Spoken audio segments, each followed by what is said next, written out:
Morning, everyone. Hello. How are you? You don't have to respond to that. I'm just going to keep talking to make sure that my voice can be heard. Anyway, so I can be heard, so no one's saying take off mute. All right, cool. Wonderful to see Rob, Mark, Manny, some Jersey grown leadership in the New York City church. It's wonderful. And then sort of full circle, I get to be in Garden State Church, full time for myself, having been baptized in Manhattan and coming over to the other side. So it's full circle always with God.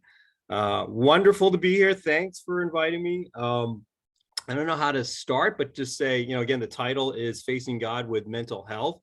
I could tell you first a little bit about myself. So I am a graduate of University of Vermont. So speaking to the campus is such a pleasure right now. I'm a New Englander. I grew up in Maine, believe it or not. So how I came to New Jersey, and now my kids are in public school in New Jersey, and my daughter Rosie is an incoming freshman at Montclair State. So that is awesome. I'm excited about that. Hearing so much of the presence that we have at Montclair State. And what else about myself? So I have been a disciple since '97. Married since 2000, a father since 2004, been in banking. That's really the industry, you could say, my trade, et cetera, since 2000, but a crisis counselor since 2019. And actually started living my life to the full since 2013. So I wrote all this down when I was talking to Garden State Church campus midweek back last month. And the reason I told them that I started living life to the full since 2013 is because that was the year I was hospitalized twice. Actually once in 2013, then in 2014. So I was hospitalized, then eventually diagnosed with bipolar. But I was hospitalized. When I say hospitalized, I was hospitalized in New York City in the psych ward in New York City. So I have a lot of experience speaking from a vantage point of how mental health disorder can certainly rob you. And but the good news is with God, and what I've learned over time is with God, you can have life to the full, very much. And so that's why I say 2013 is when I started having life to the full, is because yes, I was diagnosed bipolar, but it was really one of the lowest points in my life in 2013. But it became later on, when I look back, one of my greatest comebacks in life. It really was. I had sort of my suspicions in college of mental health disorder is a great way I like to frame it as. I suffered some depression back then. I took a year off for that, but it wasn't really as an adult growing up. Well, still an adult. It wasn't really until my 2000s and really coming through as a father, Christian disciple, working on places like Wall Street, places like Main Street, banking, you name it, that there was a lot of challenges to my life that my character was exposed to me, of course, and to obviously for God to expose it, that I realized some of the stresses of life are just going to be just that, right? Stresses of life. But it became 2013. Yes, it became really one of my greatest comebacks because I realized how much of a bottom I hit at that point. I can tell you quite intimately that at the time in 2013, when I was in the hospital, there was a lot of people. It was Stern School was a teaching hospital for NYU. So the hospital I was in, there's a lot of doctors coming in and out of my room. And I don't remember any of them at all. And the reason I say that is I don't remember looking at any of the doctors in the eyes. So because I could not, I was humiliated. I was almost to a point of just as Paul says, to the point of despair. And it just was a time frame for me when I look back that how I got there. It really doesn't matter how I got there, is that I remember that was a point where I felt the most humiliated of my life. I felt like throwing it away, basically, throwing my whole life away. I don't remember any of the doctors to a point of just hearing them talk with their stethoscopes and their clipboards and their pens and just talking about this patient, blah, blah, blah, blah, blah. But I do remember one nurse, and I shared this with the Garden State Church campus midweek too. is that I do remember one nurse when I was sitting in my hospital bed that I was going through so much pain and emotion, whatever you want to think of. I can tell you it was crying, it was almost screaming, it was a lot of things. I had to calm down. I got to a point of calming down, but I was still in that fit of anxiety, stress, and a lot of emotion. But what I do remember is the nurse telling me, because I wasn't responding to them in a way that was, normal patient. So, but I do remember her saying, and I really think this is an angel that came into my life at the time. I remember the nurse saying, "You know what, Carlito, I think you want to get help. I know you want to get help, but right now, all you really need is sleep, and that's probably the best thing that you could do for yourself. And if you just take these sleeping pills, you'll rest and you'll be okay, and the doctors will see you the next morning." And when she said that, I all I remember was her voice, and a calming voice, but a firm voice, and a firm voice telling me, "You know what, you need to just listen to the doctors. We're here to take care of you, and you do want to get help." And she said that in a way that she knew me. Like I wanted to get help, and that's why I was there. So, and she was right. I took the pills, and I'll tell you, that's the only thing I needed right that moment, was just sleep, and I did, and I slept, and I slept well, and I woke up the next day, and I had to process the events that happened over the past 48 hours. So I tell that to tell you that I do have a lived experience as a someone living with diagnosed bipolar. However, I will say that because in the mental health field, there's a lot of us who are advocates of mental health because they call us lived experience advocates. Because of what we've been through, we so much want to give back, and want to give. Reason I and a lot of what happened to me in my life to what the Bible says, because back then in 2013, I wanted to throw everything away. All right, and I told this to the Garden State midweek service for the campus people there. I said I wanted to throw everything away, and it really is, to be honest with everyone here on this call, we're a thought away from a thought from away from a thought to just deciding I don't want life anymore. Okay, and I do want to just say that, just from my perspective, only speaking for myself, is that I do believe, yes, the way Satan works is he wants to rob and steal us. But now Jesus came to give us life, and life to the full. So I do want to encourage everyone and tell everyone that we do have thoughts that sit with us that aren't healthy, but we can get through those thoughts. And we have a greater inspiration and encouragement when also we're disciples. And because we're disciples, there's the victory itself. And it took a lot of hard work for me to connect my spiritual life to what I saw and what I understood of mental health. And it took so long for the fact that 2013 all the way to 2019, that's 6 years, that's when I started giving myself back to community. Meaning I was certified crisis counselor for an organization called Crisis Text Line. And also I started the men's mental health ministry in New Jersey back in 2019. It took me a long time. It took me 6 years to get to that point, but I knew that there was something that I have to give back, because everything I was learning from my time, whether I was in outpatient program, whether I was on the other side of phone call, the phone lines of crisis text line, whatever, I'm on the counseling side, but I was once also on the other side too. Whatever that time period was for me to work through talk therapy, group therapy, I still have the same therapist I have today that I had back in 2013.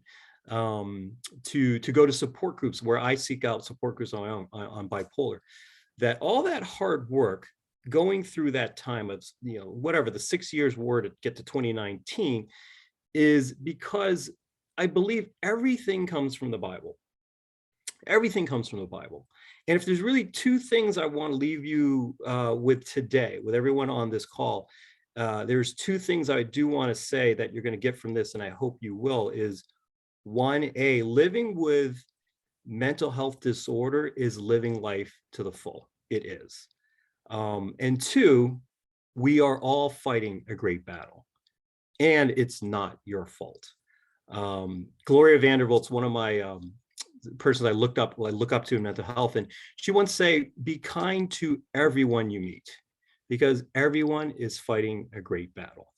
And it's so true. We don't know the person next to us who, what they're going through. No one knows, right? We don't know what the person is going through yesterday, today, tomorrow. Probably the thing that would harm us the most is obviously Satan's schemes, but is us being alone with our thoughts. Probably the worst case scenario for each one of us here is if we're alone with our negative thoughts too. And I heard once in a workshop or seminar that, if you think about your days and you think about just within an hour, say, of your day, you have thousands, hundreds of thoughts that come across your brain every day, right? Within an hour, tens, hundreds, maybe, I don't know. But what we do is we fail to capture the positive thoughts and actually pick them out and dwell on those. And if you think about it, that's what Paul is trying to say. And I think he says in Philippians, right? Just, meditate on what's holy, what's righteous, he's trying to give that holy positive thinking in a lot of his writings. So it's so true. And in John 10:10, when Jesus says the thief comes only to steal, kill, and destroy, I have come that they may have life and have it to the full. Well, that means also, we want to have life so full. We know that we want to be happy. Unfortunately, life has circumstances that we can't control. Life has people in our lives that we can't control their decisions, or we can't control their reactions to us. We just can't. There's a lot of things in life we just don't have control over, but we have control over ourselves, and we all have control over our decision making.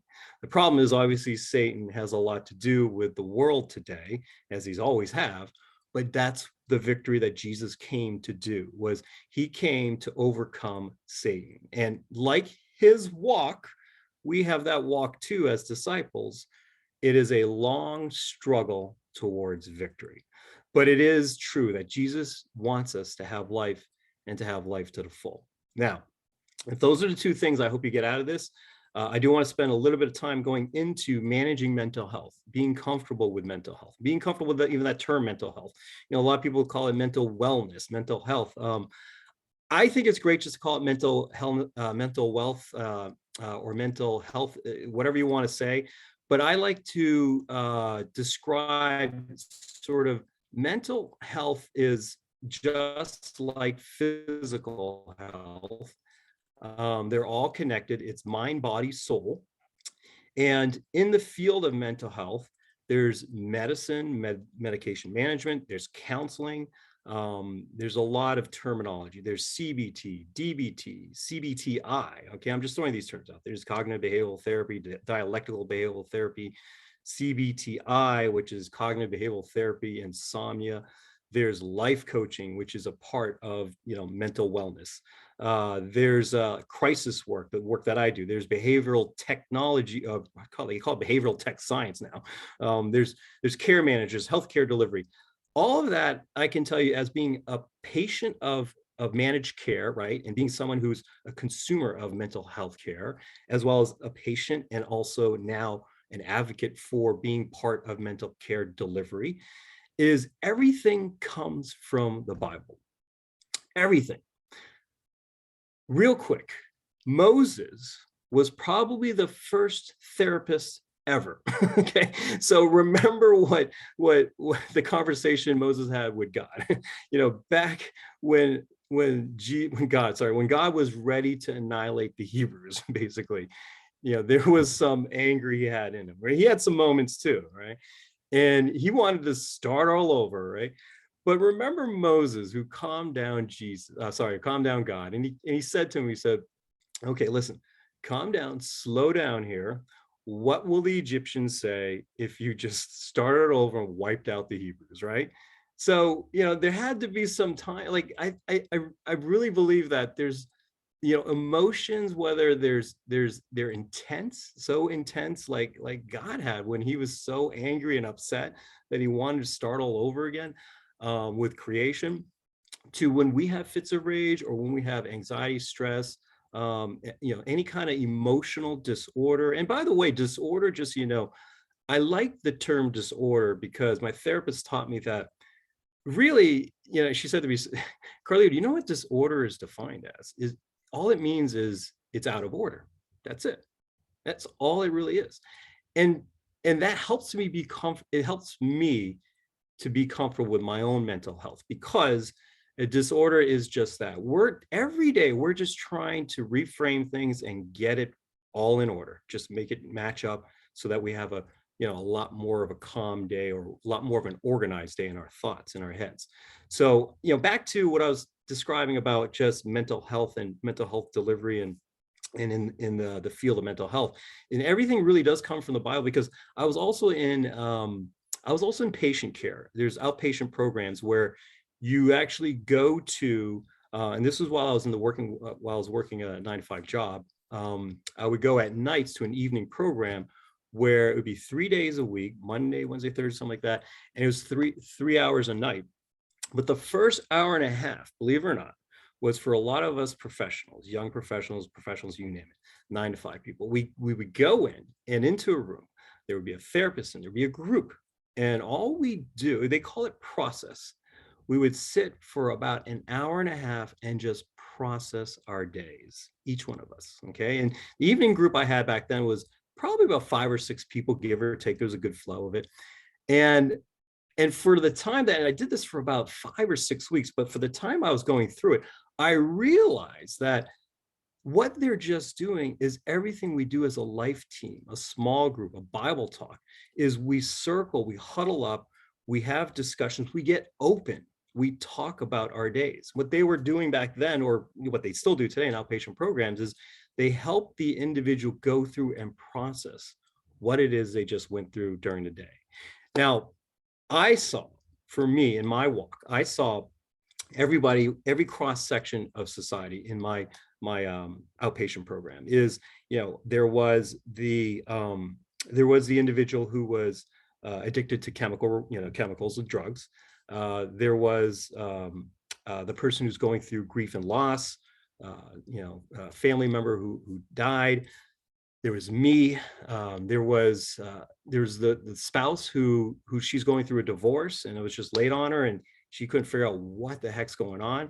So, and then there was another person. She was there because she was addicted to sex, and she had unfortunately she had a bad relationship with her dad, broken relationship growing up. So that's how she coped. So, and I tell you this to say that it doesn't matter. To me, it didn't matter who you are or how did you get in that room. We all were in a circle together, and we were there because of whatever circumstances we were going through. It didn't really matter. It was this, emotions were the same that we were trying to process. The emotions of pain, anxiety, stress, depression, you name it.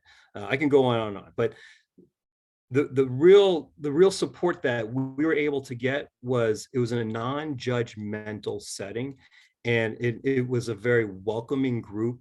And for all of us, it became a place where not only do we process and just get all of our stuff and junk out there, but we started rooting for each other, and we started building each other up. Now think about that. Okay, so for me, when I was going through that time frame of just going to patient program 3 nights a week, I realized, my gosh, this is just like being part of a church. It is a part of just being with a support team, and we got to know each other very well. When you're like-minded, right? If like we are as disciples and Christians, when you're like-minded and we're open with each other, it is amazing how much help you can get. And from the work I do in crisis counseling, is there's a lot of from the conversations that I'll have, and a lot of it's on text, right? So there's a chat box, and I'm working off my computer, and people will come in and they'll text. The thing that I notice the most about people who are coming in needing help because of the crisis they're going through is how self-aware they are about themselves and their pain. Now, they don't know it. They don't actually realize it. They're coming to us for help. They're raising their hand.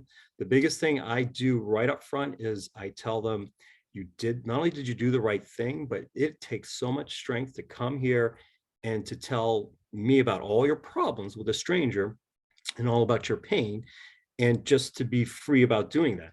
And they need encouragement, which is similar to, like we all need every day, right?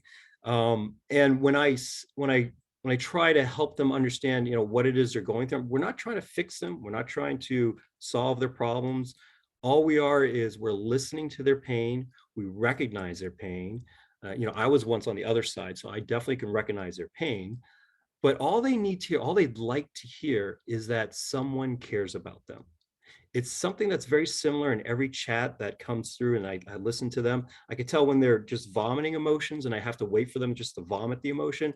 But something that's very similar to each one of them is, one, they want to get help. They just don't know it, which is similar to me when I was a patient in the hospital. I raised my hand. I wasn't sure if I wanted help, but like the nurse told me, it's like, you want the help, you need it. And that's where the strength is in these people, is when they raise their hand, they come in for help, and they tell us, their problems. It's often where people don't think, if people often think this is that if they tell people problems, they're just going to burden them. It's far from the truth, because when you're strong enough to admit your weakness, you're vulnerable, your humility, and you can identify what the problems are, what the issues are, or you're just vomiting pain and emotion. It's at that point, as a person, that you just don't know you're self-aware, but that's probably one of the biggest strengths to have, is just to admit that the pain that you're going through, because then you can get help. And then the people who are listening to you, not only just listening to you is helping, but they can point you in the right direction. And now, how great is that for us disciples, is just to be able to just, one, be open, talk about the pain or the emotion, or just talk about what it is we're feeling, and then trusting of you point on. So everyone connected in the field of mental health, to whether it's physical health or spiritual health, or, like we said, mental health. Okay, so from the vantage point of, like, what I'm talking to you about is, of how much it is, when people are going through pain, right, and they have a hard time getting open about it. I want to direct you now to Paul, who wrote a lot, actually, not only just about building churches up, but also recognizing and acknowledging pain that what he went through. And that is an important thing that we need to understand, that pain is okay as long as we get open about it. There's a lot of the writings that Paul has that, if you take notice, and I'm going to put up on the screen just a few verses here. So I'm going to pause 1 second and get my Bible up for you guys. But we're going to read in just a few passages in 2 Corinthians chapter 1 is the first one. I got a lot of green up there. You probably see that. And if you don't, someone tell me. So there's 2 Corinthians chapter 1. It's amazing how much N.T. Wright is an author that I examined his writings on Paul. And it's not really a biography, but N.T. Wright, he actually picked up a lot of the writings of how Paul was distressed emotionally, and mentally, you name it, physically, of course. But Paul, let me just stop share for a second and read my notes here. Paul was to a point of, just think about Paul, who had to go through and build churches up, and then he had to leave the churches behind, go build up other churches. This is the classic moment of everything like Christianity relied on Paul, right?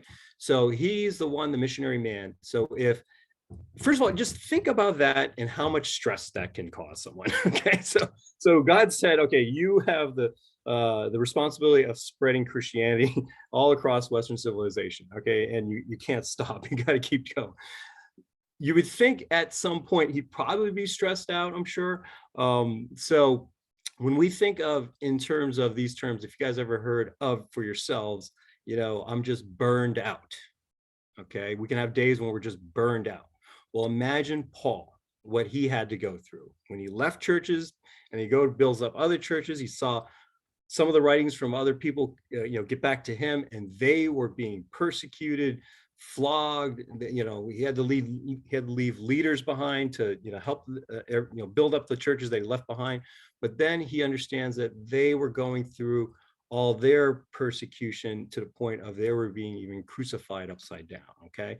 So Paul didn't have a companion, as from what we could tell, but what we do understand is the pain that Paul must have been going through was not just physical, not just spiritual, as we know, but it had to have been mental too. So there's a few verses I want to share. Let's see.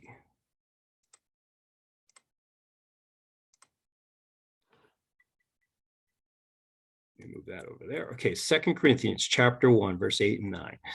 We do not want you to be uninformed, brothers and sisters, about the troubles we experienced in the province of Asia. We were under great pressure, far beyond our ability to endure, so that we despaired of life itself. Indeed, we felt we had received the sentence of death, but this happened that we might not rely on ourselves, but on God who raised the dead. Okay, so if we could tell right from there, that means, sure, it was the point of despair of life itself. I'm sure there's other parts of his writings he talks about, like, gosh, I'd rather be with the Lord right now. But he has the mission to do, right? He still has time on earth. He's got to do the mission. But it's the point that they felt they received the sentence of death. I really feel like for them, once they knew they were Christians, they were disciples, they knew they had to go preach the word out to the entire world. And they knew that the Roman Empire is on their tail, ready to kill them. They knew at that point, they just signed up for, it's almost like a suicide mission for them. It was almost like a mission that they were going to just somehow be martyred for what they were doing, okay? So there's so many things that Paul had to go through and struggled with that I'm sure that his mental health was very challenging. Let's see, what else do we have? I want to look at 2 Corinthians chapter 4 with you guys, and it's in verses 8 and 9. So let me share that too. Let's see. 2 Corinthians chapter 4, 8, 9. We are hard pressed on every side, but not crushed, perplexed, but not in despair, persecuted, but not abandoned, struck down, but not destroyed. We always carry around in our body the death of Jesus, so that the life of Jesus may also be revealed in our body. So from this writing, if we took away things like the buts, think about what he had to go through his life and what he was, evangelizing the world and what he had to go through every day. We are hard pressed on every side, crushed, perplexed, despair, persecuted, abandoned, struck down, destroyed.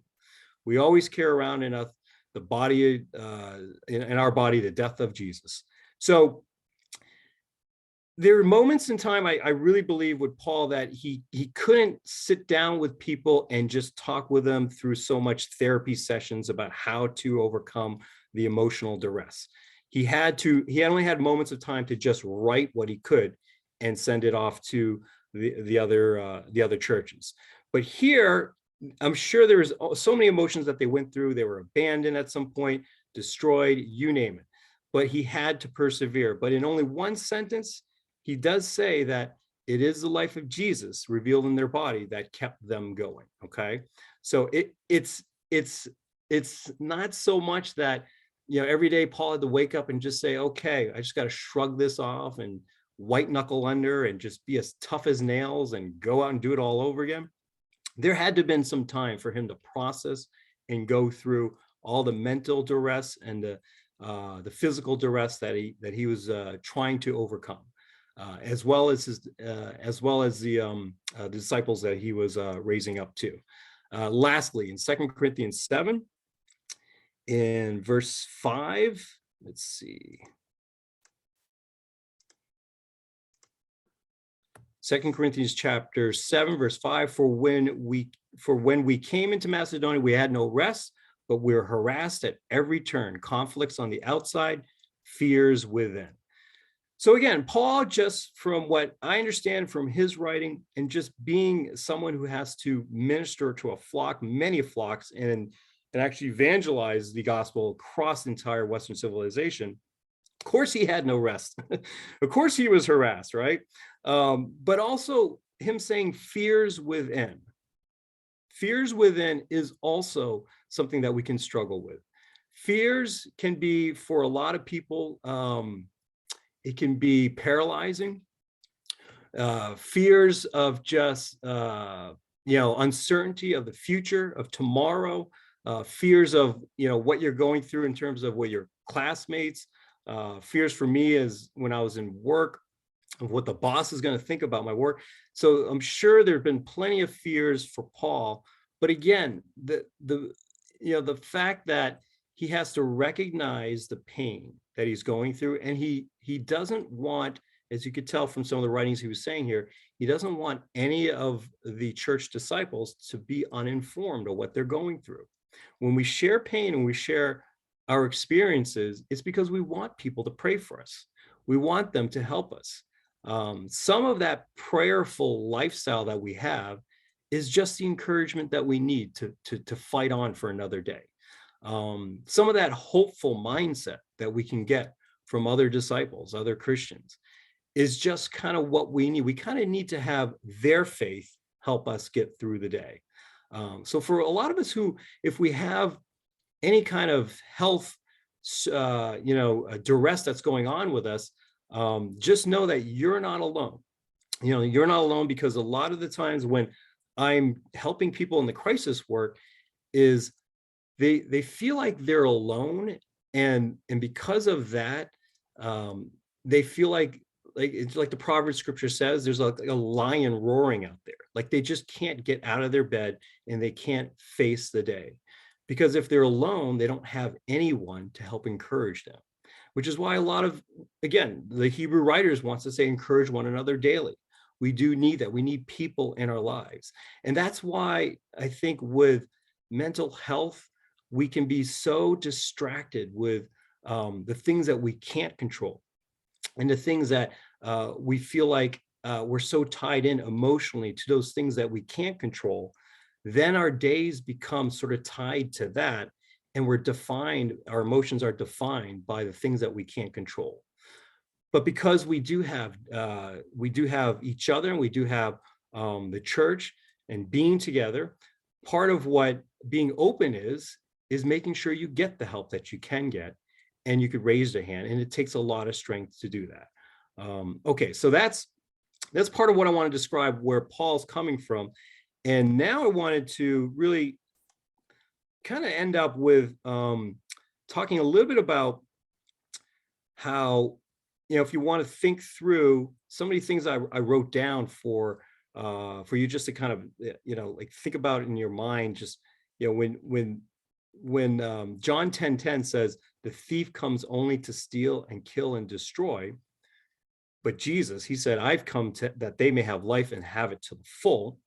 I kind of want to wrap up with just talking about, again, in our mental health state of mind, that we do have decisions we can make every day, but a lot of those decisions are tied to things that we can't control, or people and other people's reactions to us and things we can't control. But we can control how we want to frame up or think about how we're going to make a good decision in our next moment. Here's what I mean by life to the full. So what's the opposite of life to the full? Well, it's not full. It's hopelessness, it's depression, anxiety, stress, all of the like, right? And who's responsible for that? Is it really you? Like, am I responsible, and do I actually have control over this hopelessness, this depression, this anxiety, this stress? Sometimes it can feel like, I kind of joke around with my my Bible talk a lot, is sometimes it can feel like actually hopelessness, anxiety, stress, they have coffee with you every morning at the breakfast table, and they just won't go away. It's like you'll be sipping your coffee and be like, there's hopelessness again. It's just kind of staring at me, and it's not going anywhere. I got to apply for another job. I got to go for another interview, but I keep getting no's at all these interviews, and my life is just all about hopelessness. But it's not true, right? Because if you frame it up with, is it me who wanted to wake up and have breakfast every morning with hopelessness, right? Is that what I get all excited to do?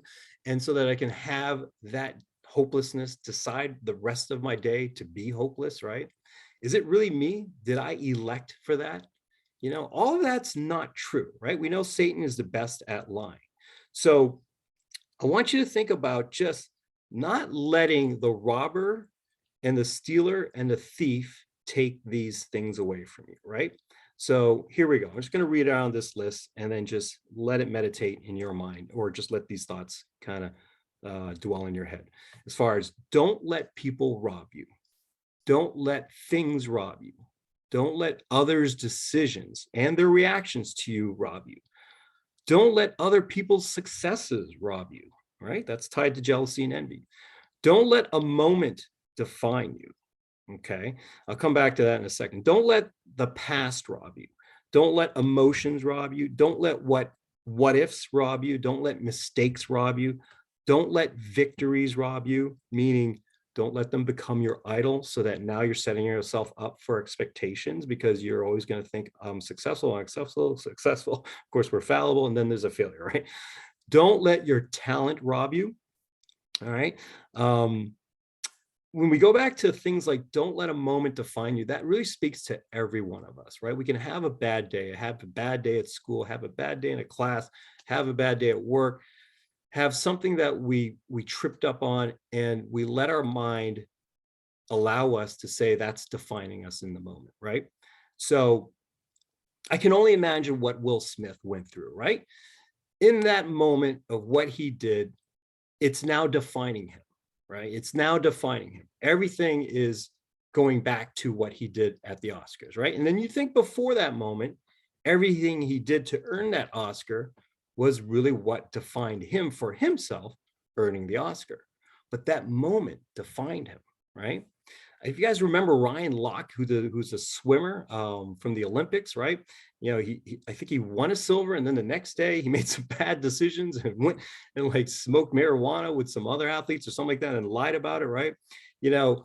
What moment is his, right? Is it really the silver, or was it the next day, right? He had a quote that said, he's not going to let that define him. Okay, sure. We obviously, there's repentance, right? There's change. The one athlete I like to turn to, and which brings me inspiration, is Lindsay Jacobellis. Is that Olympics when she fell, towards the end of her snowboard race, when she had everyone beat, and she did a highlight reel for herself and fell, and then she didn't end up medaling. We all could look back and say that was her moment, right? And did she let that define herself, right? And the cool story about that is, it was 4 Olympics later, this past Olympics, she kept competing every Olympics, and she ended up double gold this past Olympics, where she allowed herself to work her way back, and she did not decide to let the Olympics back in, I think it was Torino, whatever that was, to define her, right? And it's the same with God, right? God, there's scripture that says, like, he has his anger, his moments last only just a moment, right? But his love lasts forever. And it's the same when he had that moment with Moses, and he knew, okay, yeah, that's probably a wise thing. I won't, just kind of annihilate the Hebrews, and I'll start all over, right? Yeah, his anger lasts just but a moment. We all have moments, but we're not going to let that define us. Okay, because that's who we are as disciples, and we're Christians. And a lot of mental health is just allowing yourself to just frame up for yourselves what it is that you want to do to manage in a healthier way your thoughts. And to do that, and to have the advantage of the Bible and people around you who are Christians, is such a great advantage over what people have out there who don't have God in their life. So that's it. That's all I wanted to, that's almost a lot, but it's what I wanted to end up sharing with you tonight. We'll give it back to, I believe, Mark.